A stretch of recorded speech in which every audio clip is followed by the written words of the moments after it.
국내에서도 유니콘이 된 사례, 거래를 끊는다는 건 엄청난 수익을 포기한다는 것과 다름없었거든요. 그래서 몇 년이 흐른 후에 지금 결과는 어떻게 되었을까요?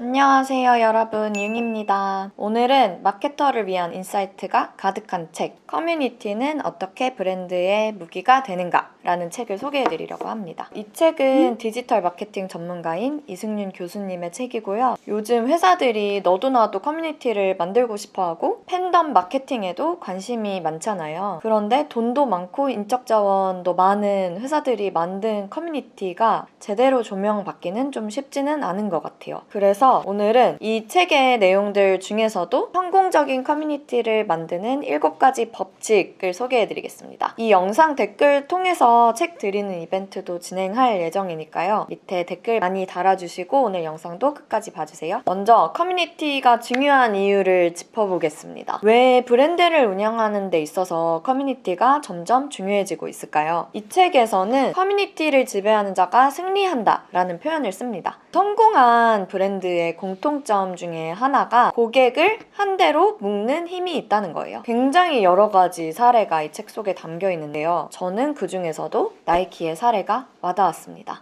2019년에 나이키가 아마존과의 거래를 끝내서 화제가 됐었어요. 왜냐면 세계에서 가장 큰 유통사인 아마존과 거래를 끊는다는 건 엄청난 수익을 포기한다는 것과 다름없었거든요. 그럼에도 나이키가 이런 결정을 내린 이유에 대해서 대다수의 전문가들은 D2C를 키우려고 그런 거다 라고 이야기를 했습니다. D2C는 Direct to Consumer 이라는 뜻인데요. 고객과 나이키가 직접 소통하고 관계를 맺는 채널을 공고히 하고 아마존에게서는 받지 못했던 데이터를 직접 쌓기 위해서 이런 결정을 내린 거였죠. 그래서 몇 년이 흐른 후에 지금 결과는 어떻게 되었을까요? 나이키는 커뮤니티 플랫폼인 나이키 런클럽 앱을 만들었어요. 저도 달리기를 할 때 나이키 런 앱을 키고 하는데요. 내가 얼마나 빠른 속도로 얼만큼 뛰었는지를 자동으로 트래킹할 수 있고 러닝 코치의 음성을 들으면서 달릴 수도 있습니다. 아마존하고 결별한 이후에 나이키의 매출은 오히려 지속적으로 오르고 있다고 해요. 코로나로 인해서 오프라인 매장들의 매출이 줄어들었음에도 불구하고 커뮤니티의 가치를 결합해서 D2C 채널로 온라인 판매로 오프라인의 줄어든 매출을 극복한 결과라고 합니다. 커뮤니티가 중요한 이유에 있어서 국내 사례에서 와닿았던 건 오늘의 집입니다. 유저들이 직접 콘텐츠를 생산을 하고 이 콘텐츠를 통해서 제품을 구입할 수 있는 그런 미디어 커머스와 커뮤니티가 결합된 최고의 사례가 아닌가 생각을 합니다. 오늘의 집은 실제로 오하우스라고 해서 라이프스타일 인플루언서들을 모아서 커뮤니티도 운영을 했었고 커뮤니티가 너무 잘 결합이 돼서 국내에서도 유니콘이 된 사례라고 생각을 하고 있습니다. 그러면 이제 이 책에서 이야기하는 성공적인 커뮤니티를 만드는 7가지 법칙에 대해서 집중해서 소개를 해드릴게요.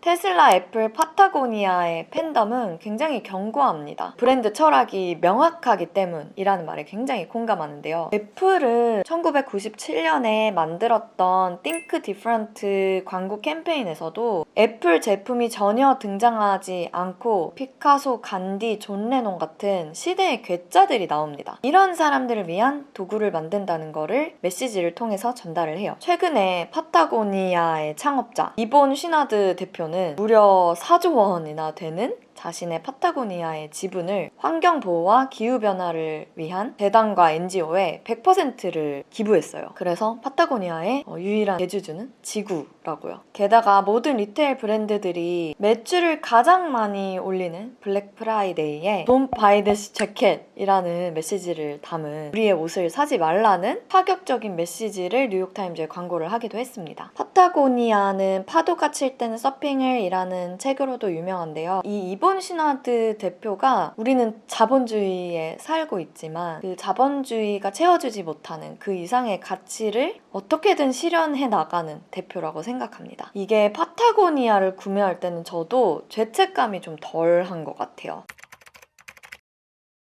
타깃 페르소나를 설정을 해두면 브랜드의 방향성을 정하는데 도움이 됩니다. 뉴스레터 뉴닉을 예로 들고 있어요. 뉴닉은 민지 씨라는 가상의 인물을 만들어서 스스로에게 질문을 던지면서 일을 만들어 나갔어요. 이 타깃 페르소나인 민지 씨는 바쁘게 살지만 세상이 돌아가는 것을 궁금해하는 밀레니얼 세대입니다. 그래서 뉴닉은 어떤 일을 할 때 이런 정보의 전달 방식을 민지 씨가 좋아할까? 실제로 이렇게 내부에 확인을 해보면서 방향을 잡았습니다. 그 결과 이제 뉴닉의 캐릭터인 고스미도 개발되었고 고스미의 생일 잔치를 열어주기도 했었죠. 저도 이제 고스미가 너무 귀여워서 뉴닉을 더 좋아하는 그런 기억이 있습니다. 이 브랜드를 운영해 나가는 사람과 타깃 페르소나가 조금 다를 수 있잖아요. 이럴 때 타깃 페르소나를 설정해두면 브랜드를 만들어 나가는 사람들은 굉장히 여러 명인데 이 다양한 사람들이 기준으로 잡을 수 있는 인물이 생기는 겁니다. 그래서 모두를 대상으로 하기보다는 이렇게 뚜렷한 명확한 한 사람을 떠올리고 일을 할 때 오히려 뚜렷한 팬덤이 생기는 것 같아요. 커뮤니티는 자발적인 참여로 이루어집니다. 결국 관계라는 거는 한쪽에서 주기만 하는 게 아니라 서로 주고받을 때 이 관계가 형성이 되잖아요. 함께 어떤 경험이랑 과정을 공유했을 때 생깁니다. 그래서 단순한 소비자를 넘어서 좀 더 끈끈한 관계의 그런 커뮤니티를 만들고 싶다면 제품이나 서비스를 함께 만들어 간다는 참여감을 주는 것이 중요합니다. 예시로 이케아가 있어요. 브랜드 해킹을 장려합니다. 틱톡에만 이케아 해킹이라는 영문 해시태그로 올라온 영상이 무려 6,400만 개가 된다고 해요. 이케아에서 제공하는 가구에 사용 설명서가 있잖아요. 근데 그거랑 또 다른 방식으로 나는 이 이케아 가구를 사서 이런 식으로 만들었다. 이렇게도 쓸 수 있다는 팁을 본인이 만들어서 올리는 거예요. 이케아를 구매를 해서 페인트칠을 다른 걸로 한다든지. 그래서 해시태그도 하나의 커뮤니티가 될 수 있습니다.